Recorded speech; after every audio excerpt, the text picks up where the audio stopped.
Gloria al Señor. Vamos entonces a leer la palabra de Dios en el Evangelio de Juan, capítulo 8.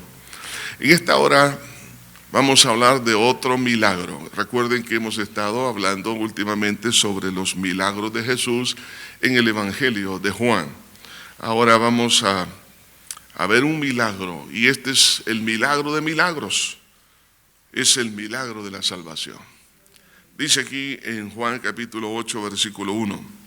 Cada uno se fue a su casa y Jesús se fue al monte de los olivos. Y por la mañana volvió al templo y todo el pueblo vino a él y sentado él les enseñaba. Entonces los escribas y los fariseos le trajeron una mujer sorprendida en adulterio y poniéndole en medio le dijeron: Maestro, esta mujer ha sido sorprendida en el acto mismo del adulterio. Y en la ley nos mandó Moisés apedrear a tales mujeres. ¿Tú pues qué dices? Mas esto decían tentándole para poderle acusar. Pero Jesús, inclinado hacia el suelo, escribía en tierra con el dedo. Y como insistieran en preguntarle, se enderezó y les dijo: El que de vosotros esté sin pecado sea el primero en arrojar la piedra contra ella. E inclinándose de nuevo hacia el suelo, siguió escribiendo en tierra. Pero ellos, al oír esto, acusados por su conciencia, salían uno a uno, comenzando desde los más viejos hasta los postreros, y quedó solo Jesús y la mujer que estaba en medio. Enderezándose Jesús y no viendo a nadie, sino a la mujer, le dijo: Mujer, ¿dónde están los que te acusaban? ¿Ninguno te condenó? Ella dijo: Ninguno, Señor. Entonces Jesús le dijo: Ni yo te condeno, vete y no peques más. Buen Señor, gracias por tu palabra. Es viva, eficaz, poderosa, refresca, libera, trae sanidad al alma. Señor, te pedimos que en el corazón de cada uno de los oyentes, Señor, pueda hacer esto una realidad, porque eres tú quien lo hace. Por ello, Señor, te pedimos, Señor, que seas tú ministrándonos por esta bendita palabra. En el nombre precioso de Jesús lo pedimos todo. Amén y amén. Hay muchos milagros que Dios ha hecho a lo largo de la historia. Vemos desde Génesis hasta Apocalipsis, están registrados realmente milagros tras milagros. Pero el más grande de todos los milagros es el milagro de la salvación. Y una de las cosas muy interesantes que trae la liberación o la salvación del alma es la liberación de la culpa. Vemos aquí un cuadro sumamente crítico, sumamente difícil, porque encontraron a una mujer sorprendida, dice, en el acto mismo del adulterio. Pero noten esto, solo trajeron a la mujer. ¿Y el hombre? ¿Qué pasó? Se da cuenta que siempre ha habido discriminación, siempre ha habido prejuicio, siempre ha habido algunos que tratan de estar juzgando a otros cuando ellos mismos, a lo mejor el hombre con que esta mujer se había acostado estaba también dentro de la misma multitud. Pero lo que quiero, hermanos, que nosotros podamos ver es sencillamente cómo es que el Señor trata con aquellas personas que se encuentran en un callejón sin salida. Esta mujer realmente no se podía escapar.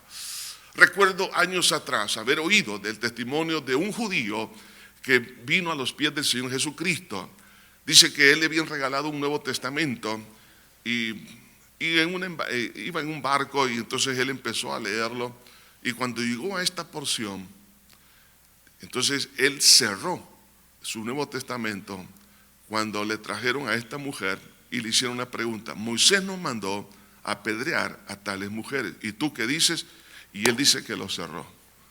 Y él empezó a hacer los análisis de acuerdo a la ley del Antiguo Testamento. La situación dice que él estaba tan inquieto porque como judío decía, bueno, la ley manda esto, la situación es esta. Era tan complicada, era una trampa bien planificada, que él mismo decía: de esta trampa nadie se escapa, nadie se puede escapar. Porque si Jesús decía, sí, condénela, entonces no eres tú el que viene a amar y a perdonar y a hacer misericordia. O si decía lo contrario, de igual manera. Entonces Jesús realmente parecía que no podía dar una respuesta. Entonces dice este hombre que pasó varios días y no quería abrir el Nuevo Testamento, porque él decía: si alguien se escapa de esta trampa que los judíos le pusieron a Jesús, es porque es el Mesías, decía él. Y para su sorpresa, como a la semana, volvió a abrir el Nuevo Testamento y después sigue leyendo esta porción y se da cuenta cómo Jesús pudo resolver esta situación. Y ese día este hombre le entregó su vida al Señor Jesucristo. Hermanos, hay momentos en la vida donde alguien se puede sentir a raíz del pecado en un callejón sin salida. ¿Por qué? Porque el pecado trae condenación. Complica las situaciones de tal manera en que la persona no tiene mayor margen de movilidad, se siente acosado, se siente tan fuera de base, entonces no sabe qué hacer. La destrucción sobre su vida es inminente. Piensa en un momento el caso de esta mujer. No solamente había vergüenza porque la sorprendieron en el acto mismo del adulterio, pero estaban condenando. Además de eso, sabía ella por la ley que ella iba a morir. Ahora también, hermano, la tristeza, el dolor que había traído ella a su familia. Entonces, y a tantas situaciones, todos sus sueños, toda su esperanza, se vio que en un momento dado se le había desplomado. Y entonces el pecado así es, el pecado lo que hace es trae muerte. La Biblia dice, la paga del pecado es muerte, trae miseria, donde una persona ya no puede hacer absolutamente nada. Y eso nos ayuda a entender, en primer lugar, la naturaleza del pecado. Para poder comprender cómo Dios libera a una persona del sentimiento de culpa, es importante que veamos cómo funciona el pecado. Y aquí hay dos caras del pecado representada, en primer lugar, por la cara religiosa y por la cara de aquellos que viven en degradación. Vemos aquí que venían los fariseos, los escribas y fariseos. Estamos hablando de intérpretes de la palabra de Dios, estamos hablando de teólogos del judaísmo, juntamente con aquellos que se consideraban muy puros, muy santos, muy buenos cristianos, podemos decir, entre comillas, pero no lo eran. Entonces, hay personas que creen que son salvos porque son religiosos. La verdad que no es cierto. En una oportunidad Jesús se le acercó a un religioso llamado Nicodemo y le dijo, si quieres ver el reino de Dios, tienes que nacer de nuevo. La religión no salva a nadie. El hecho de que alguien parece que es muy pulcro, muy conocedor de algunas veces de la palabra de Dios, algunos creen que eso le exime de cualquier culpa o que esa persona no es pecadora. Pero vemos aquí que hay otra clase de pecados. Hay otra clase de pecados como es la acusación, la injusticia. Porque ellos fueron las maquinarias, fueron los que planificaron el poder sorprender a esta mujer en el acto mismo del adulterio. O sea, con el objetivo de poder realmente encontrar alguna especie de anzuelo para poder acusar a Cristo. Entonces, ellos cometieron un acto tremendo de injusticia. Ellos se estaban poniendo en una posición de juez y estaban condenando a una mujer, pero no estaban trayendo al hombre, o sea que había injusticia también en ese caso. O sea que la cara religiosa no necesariamente es una cara que es una persona pura y santa. Por eso que no nos debemos nosotros de sorprender, no debemos nosotros de desanimarnos cuando alguien dentro de la vida religiosa actúa de una forma indebida. Pero la otra cara es la cara de la degradación, representado aquí por la mujer. Dice que fue sorprendida en el acto mismo del adulterio. Había fallado no solo contra Dios, sino que contra su esposo, contra su propia familia, contra su propia vida. Ahora, estas dos caras debemos nosotros de entender que son prácticamente una representación de lo que hoy sucede en el mundo en el cual nosotros nos movemos. Ahora, la reacción del pecado mismo en el corazón de una persona ante esta situación es interesante, como lo presenta en el versículo 3. Entonces los escribas y los fariseos le trajeron una mujer sorprendida en el adulterio y poniéndola en medio le dijeron, maestro, esta mujer ha sido sorprendida en el acto mismo del adulterio. Y en la ley nos mandó Moisés apedrear a tales mujeres. Tú pues, ¿qué dices? Mas esto decían tentándole para poderle acusar. Pero Jesús, inclinado hacia el suelo, escribía en tierra con el dedo. No sabemos qué fue lo que Jesús escribió. Pero de repente por ahí apareció en una reunión una señora y dijo, yo sé lo que Jesús escribió. Entonces muchos teólogos ya han tratado de investigar qué es lo que Jesús escribió y ella dijo, que Jesús escribió en tierra y ¿dónde está el hombre? Ahora, lo que quiero que notemos aquí es que el pecado es una reacción del pecado que acusa y condena al pecador. Fíjense bien, el pecado impulsa a la persona a cometer una falta, un delito, pero una vez cometido ese pecado, es el mismo pecado se encarga de acusar y condenar. Lo vemos aquí representado con este grupo. Este grupo que estaba condenando a esta mujer. Esa mujer, cuando se fue a acostar con ese hombre, jamás pensó que le podía suceder eso. A lo mejor ella dijo, jamás nadie me va a encontrar. Quizás había tenido con esa misma persona de experiencia una tras otra, y pasó los meses, pasaron los años, y ella pensó que jamás se le iba a descubrir esa falta. Pero viene el momento cuando se le descubre, y ahora el mismo pecado que le indujo a cometer esta ofensa contra Dios, ahora le acusa y le condena. Eso es algo triste, terrible, porque el mismo pecado se encarga de hacer miserable la conciencia de la persona que ha pecado. Entonces, no solamente vemos aquí que es una voz, sino que muchas voces empiezan a acusarle. Eso es lo que pasa con algunos, que al caer en pecado, cualquiera que sea, empiezan a sentir una culpabilidad, pensamientos que le están acusando, su propia conciencia, se sienten muy mal delante de Dios y consigo mismo, pero también en un momento dado, el mismo pecado se encarga de acusar a Dios de falta de misericordia por el pecador. ¿Y tú qué dices? Le preguntan estos fariseos al Señor Jesucristo. Note aquí, hermano, que el pecado en un momento dado le va a hacer sentir a la persona como que Dios no tiene misericordia de él o de ella en la condición de una persona caída. A la vez va a acusar a Dios de ser indiferente a la angustia del pecador. La mujer estaba ahí, en medio, postrada, pero no había todavía una respuesta hacia ella. Eso es lo que pasa con el pecado. Algunos van a llegar a sentir como que Dios está muy lejos, como que no le interesa resolver el problema en una forma inmediata. Y a la vez el pecado le hace ver al pecador que le ha abandonado el Señor. Va a sentir eso, como que Dios se ha alejado y que Dios ya no tiene nada que ver. Eso es lo que esta mujer sentía, se sentía sola en medio de la acusación. Eso es lo que pasa como consecuencia del pecado. Pero ahora bien, vemos aquí el silencio y la espera de Dios. Cuando ellos le preguntaban, Jesús no respondía, sino que se inclinó a tierra y empezó a escribir. Ahora, esto nos ayuda a entender la actitud de Jesús sobre los instrumentos de acusación. Satanás siempre va a ocupar a personas, va a ocupar quizás algunos recuerdos, algunas memorias, algunas situaciones que va a traer a la mente para que la persona se sienta mal una y otra vez. Ahora, ¿cuál es la actitud de Jesús hacia esos instrumentos? Vemos aquí, en primer lugar, que espera que las personas reaccionen y conozcan la malicia de su corazón. Porque en el versículo 6 dice, mas esto decían tentándole para poderle acusar. Pero ¿qué hizo Jesús ante ese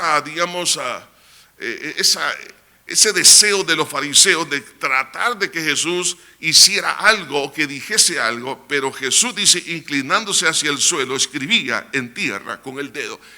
Hay momentos que Dios va a callar y no va a decir nada, con el objetivo de que las personas actúen y reconozcan su falta. Pero también espera que se den cuenta de su hipocresía y la falta de justicia.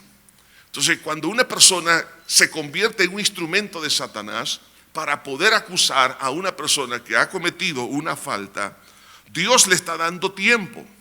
Dios le está dando tiempo que reaccione, que vea su hipocresía, que vea su injusticia, porque nadie puede, un ser humano, acusar y condenar sobre todo a alguien, porque todos estamos en el mismo plano.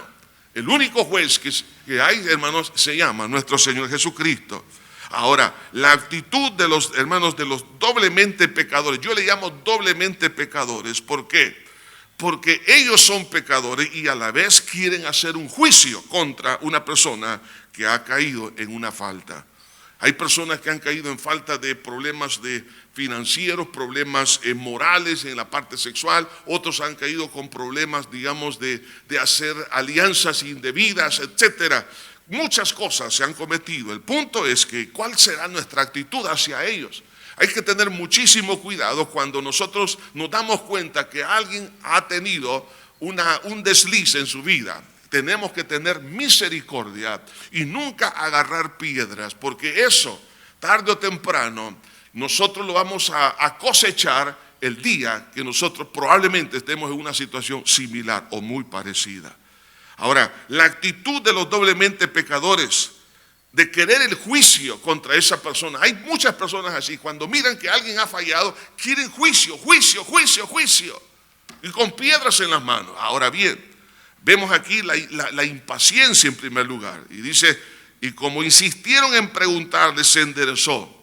Le insistían, Señor, respóndenos. Hay personas que aún así dicen, ¿y cuándo Dios va a destruir a esta persona? ¿Cuándo va a emitir un juicio? No solamente eso, sino que hay una falta de misericordia para con esa mujer. Porque ellos igualmente eran pecadores y además de eso deseaba tener siempre, o desea esta persona tener siempre la razón.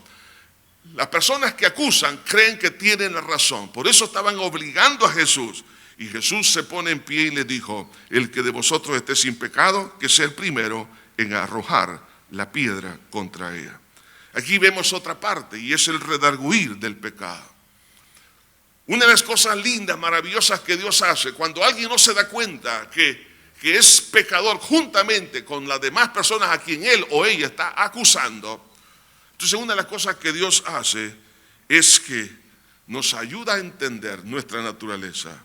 Y aquí la evaluación espiritual de nuestra conciencia, la evaluación de nuestra propia condición. El que esté de vosotros sin pecado, lance la piedra contra ella. Una de las cosas que nosotros debemos de ver, hermanos, es que nosotros por gracia, por pura misericordia, somos salvos.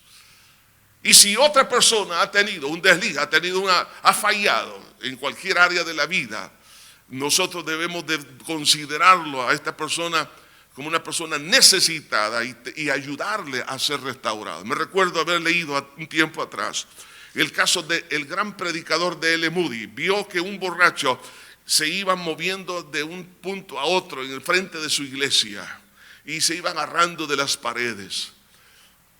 Y él dijo, si no fuera por la gracia de Dios, D.L. Moody andaría así. Y efectivamente, hermanos, si nosotros no hemos caminado en esa senda, es por la gracia y la misericordia de Dios. Sí, hermano, si de alguna manera Dios nos mantiene en firmeza, es por gracia.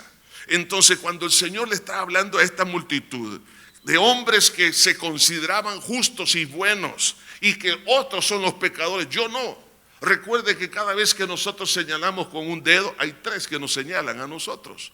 Hay que tener mucho cuidado porque con el mismo juicio con que nosotros condenamos, nosotros seremos condenados. Y con una cuarta más.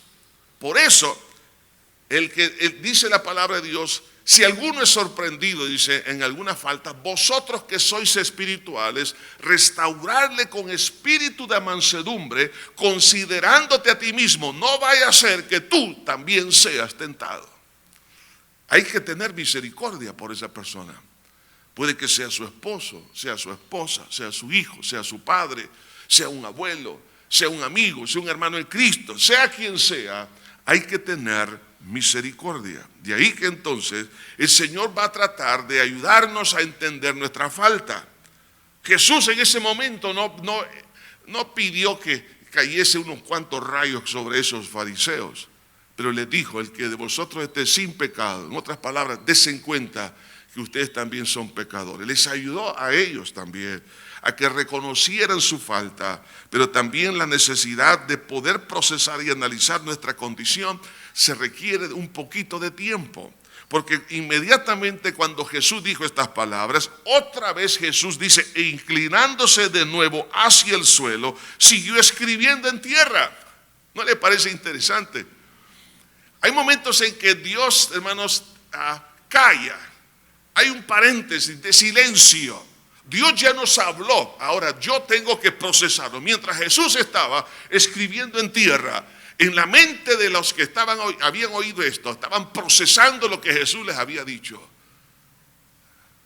Por eso que en un tiempo de oración, es un tiempo muy hermoso, porque mientras estamos nosotros en oración, el Espíritu Santo también nos ayuda a reflexionar. Hay un momento de silencio donde hacemos un autoanálisis y nos damos cuenta que hay faltas en nuestro corazón. Si Jesús ha hecho un paréntesis de silencio en la vida suya y mía, es con el propósito de ayudarnos a esclarecer nuestra conciencia. Tengo que procesar y analizar mi propia condición y darme cuenta. Y como el hijo pródigo dice, volviendo en sí, o sea, se dio cuenta de que algo había mal en su corazón.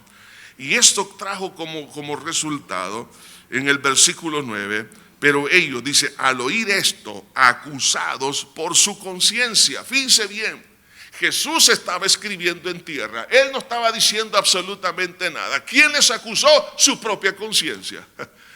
No, hermano, es que por eso Jesús dijo que Él no había venido para condenar a nadie, sino para salvar. Ahora, el Señor nos ayuda a que nosotros entendamos nuestros errores. Eso es importantísimo, que el Señor nos saque los trapos al sol a nuestra memoria, que veamos realmente dónde he fallado, cuál es mi falta, cuáles son las cosas que están dentro de mí. Yo pensaba que era una buena gente, una buena persona, porque no soy lo que aquella persona hace. Pero el Señor me dice, no, también tú eres un pecador. Tú tienes falta, tú tienes esto. Entonces, en ese instante, en ese silencio, por eso hay veces que Dios no responde financieramente.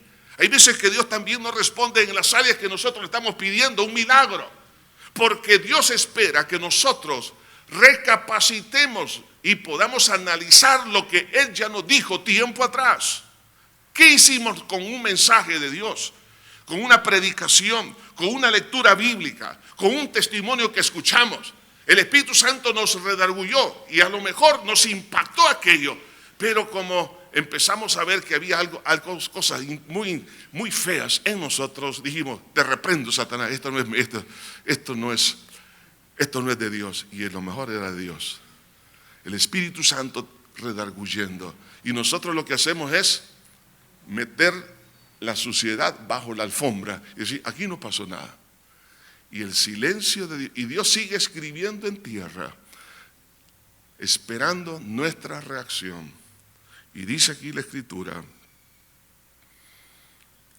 inclinándose de nuevo hacia el suelo, siguió escribiendo en tierra, pero ellos, al oír esto, acusados por su conciencia, salían uno a uno, comenzando desde de los más viejos hasta los postreros, y quedó solo Jesús y la mujer que estaba en medio.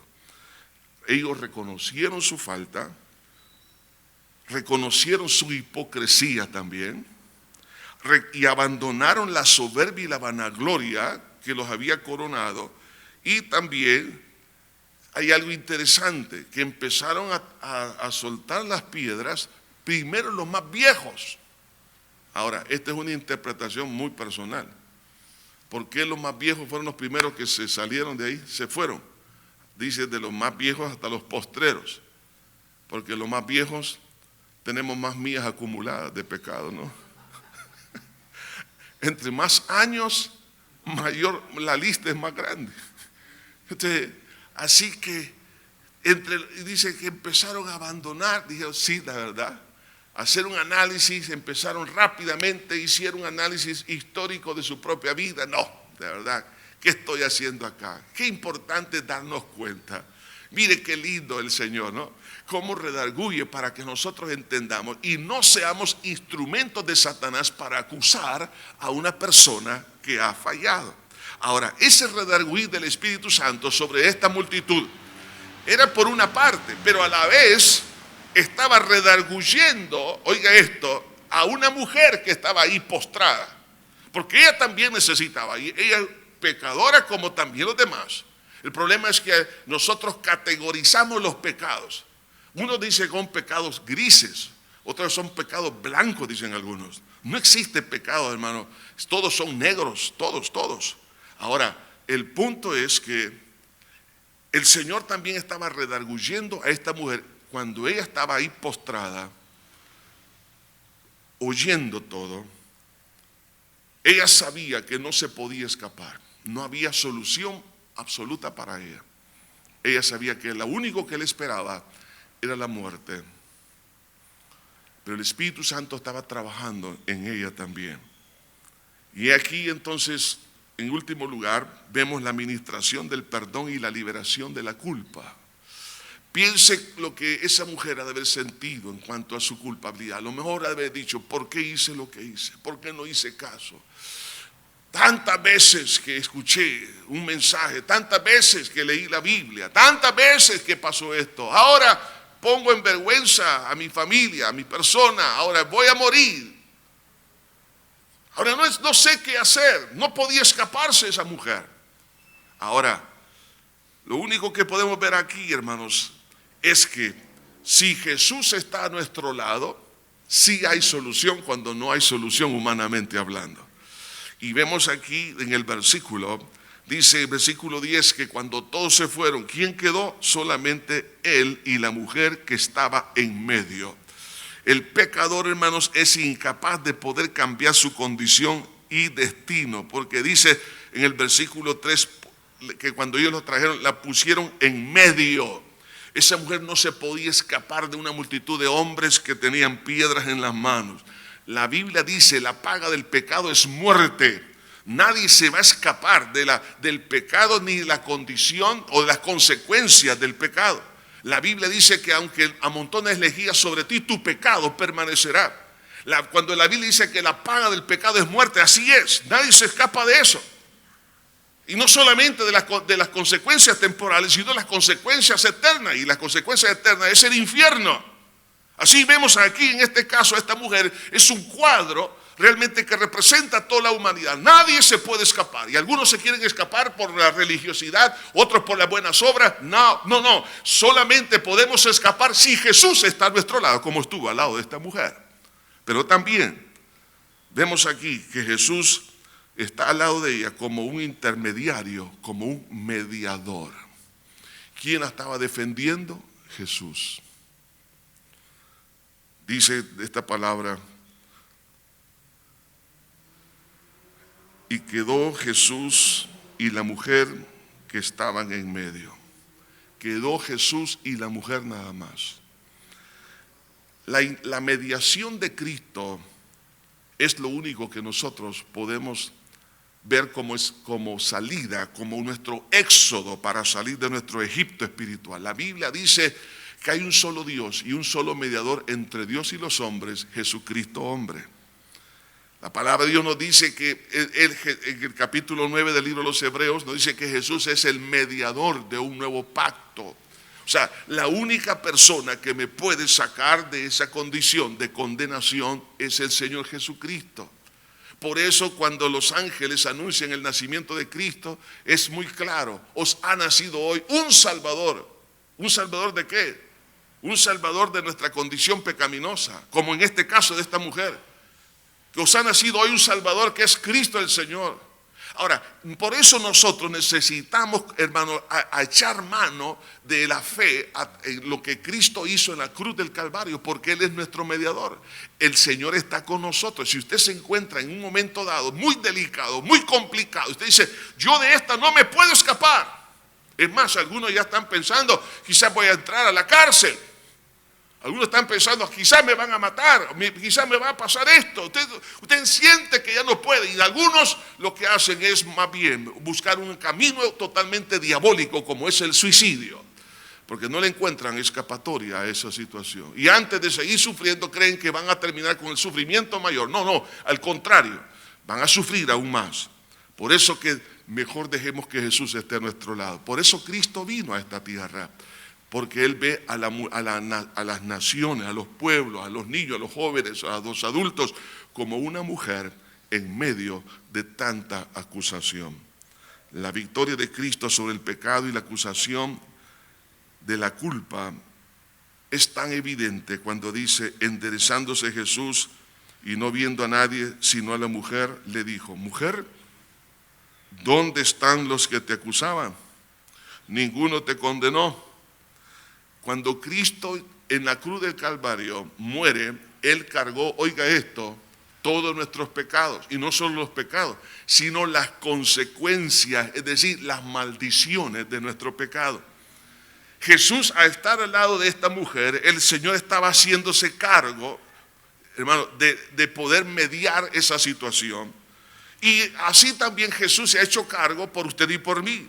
Entonces, cuando el Señor llevó en su cuerpo todos mis pecados, todas mis maldades, por eso dice Isaías 1:16, si vuestros pecados fueren como la grana, como la nieve, serán emblanquecidos. La palabra de Dios nos dice en la primera epístola del apóstol Pedro, en el capítulo 2, en el versículo 24, dice aquí la escritura, quien llevó él mismo nuestros pecados en su cuerpo sobre el madero, para que nosotros, estando muertos al pecado, vivamos a la justicia. Jesús se llevó todos mis pecados en su cuerpo en la cruz. Ahora, si Cristo los cargó y los llevó, entonces, al ser remitidos, también entonces silencia las voces de acusación. Cuando Jesús le dijo, ¿quién te condena? No hay nadie. ¿Por qué? Porque dice la palabra de Dios en la epístola a los romanos, en el capítulo 8, encontramos una declaración maravillosa y dice, ¿quién acusará a los escogidos de Dios? Dios es el que justifica. ¿Quién es el que condenará? Cristo es el que murió, más aún el que también resucitó, el que además está a la diestra de Dios, el que también intercede por nosotros. ¿Quién nos separará del amor de Dios? Tribulación o angustia, persecución o hambre o desnudez o peligro de espada. Versículo 38. Por lo cual estoy seguro de que ni la muerte, ni la vida, ni los ángeles, ni los principados, ni las potestades, ni lo presente, ni lo porvenir, ni lo alto, ni lo profundo, ni ninguna cosa creada nos podrá separar del amor de Dios que es en Cristo Jesús, Señor nuestro. Gloria al Señor. Hermanos, el Señor calla las voces de Satanás, hermano, de la conciencia que nos acusa para que nosotros seamos libres. ¿Dónde está, mujer? ¿Dónde están los que te acusaban? Y dice, no hay ninguno. ¿Qué nos dice eso? Hermano, había una liberación en la conciencia de esta mujer. Qué lindo es cuando una persona disfruta de esa liberación, que puede dormir a pesar de haber tenido un historial muy pecaminoso, pero puede dormir muy tranquilo. ¿Por qué? Porque Cristo le perdonó sus pecados. Ya no hay condenación. La persona puede levantar su cabeza y poder decir, ninguno. Ya no siento culpabilidad. ¿Por qué? Porque lo único que puede limpiar el pecado es la sangre de nuestro Señor Jesucristo. Y entonces el Señor, al hacer esta pregunta a la mujer, ella testifica y dice, ninguno, Señor. Esa palabra es de palabra de testimonio. Señor, ya no tengo ningún recuerdo que me hace sentir mal. Me recuerdo de lo pasado, de algunas veces, pero ya no me duele, porque tú sanaste mi herida, Señor. Ya no hay ninguna voz interna o externa. Y si hubiese alguna voz externa, pero ya en mi corazón, eso ya pasó, ya tú me liberaste de toda culpabilidad. Y entonces la recomendación de Jesús es esta: ni yo te condeno, vete y no peques más. En otras palabras, ya no te vuelvas a meter en el mismo rollo para que no vuelvas a sufrir lo que estabas sufriendo. Y esa es sabiduría de Dios. Hermanos, si hay alguien en esta hora que ha estado sufriendo porque no puede tener tranquilidad, hay muchas voces, mucha acusación. El diablo está trayendo a memoria una y otra cosa, de tal manera que usted se está autodesvalorizando. Mas Dios le dice, hijo, deja que yo me haga cargo de tus faltas y de tus pecados. ¿Cómo? Pidiéndole perdón a Dios y por la fe en su sangre recibir el perdón. Señor Jesús, venimos delante de ti en esta hora, dándote infinitas gracias. Tú conoces, Señor, el peso de la culpa que hay en el corazón. Algunos se sienten, Señor, muy angustiados, preocupados. se encuentran en un callejón sin salida, creen que no van a poder salir adelante. Mas en este día, Señor, para gloria y honra preciosa de tu santo nombre, Señor, te pedimos que tú bendigas, Señor, a cada uno. Tú sabes quiénes son, Señor, los que están viviendo, están experimentando, Señor, un momento tan difícil y hay tantas voces, hay tantas malas noticias, hay tantas consecuencias que pudieran venir, Señor, a raíz del pecado. La Biblia, Señor, lo has declarado. La paga del pecado es muerte, pero la dádiva de Dios en Cristo Jesús es vida eterna. Señor, no hay otro mediador, no existe ningún mediador más que tú, mi Señor Jesús. Padre, en este momento, bendice a mi hermana, a mi hermano, a que pueda pedir perdón, a que sea redarguido, a que acepte tu misericordia, Señor, y también que acepte el apartarse del pecado, para no volver a sufrir las consecuencias amargas del pecado. Señor, te pedimos en este día que tú bendigas a cada uno. Si hubiese alguien aquí o aquellas personas que nos escuchan por los medios de comunicación, ahí donde está, si usted quiere entregarle su corazón a Cristo, quiere escaparse de ese callejón sin salida, esta es su hora, este es su momento para que usted le pueda decir a Jesús: Señor, aquí estoy, perdóname, límpiame con tu sangre. Si hubiera alguien que quiera hacer esta oración conmigo, ahí donde está, repita esta oración, por favor. Padre eterno que estás en los cielos, te pido perdón, Dios mío, por haber pecado contra ti. Tú sabes, Señor, lo malo que he hecho.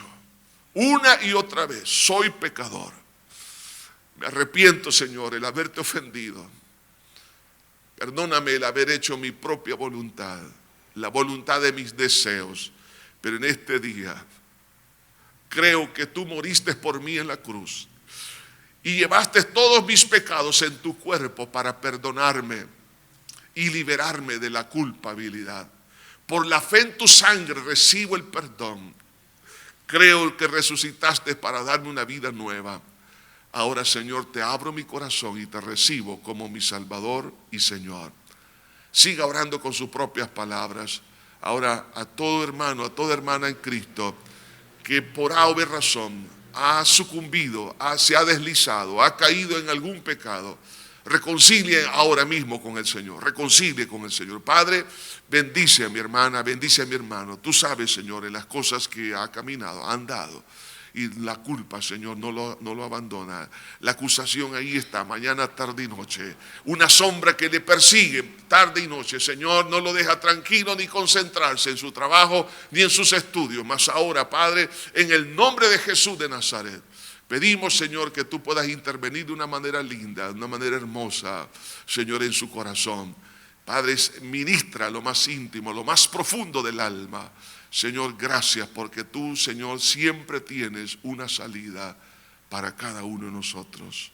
Señor, te agradecemos todas tus bondades, porque el milagro de milagros es el milagro de la salvación.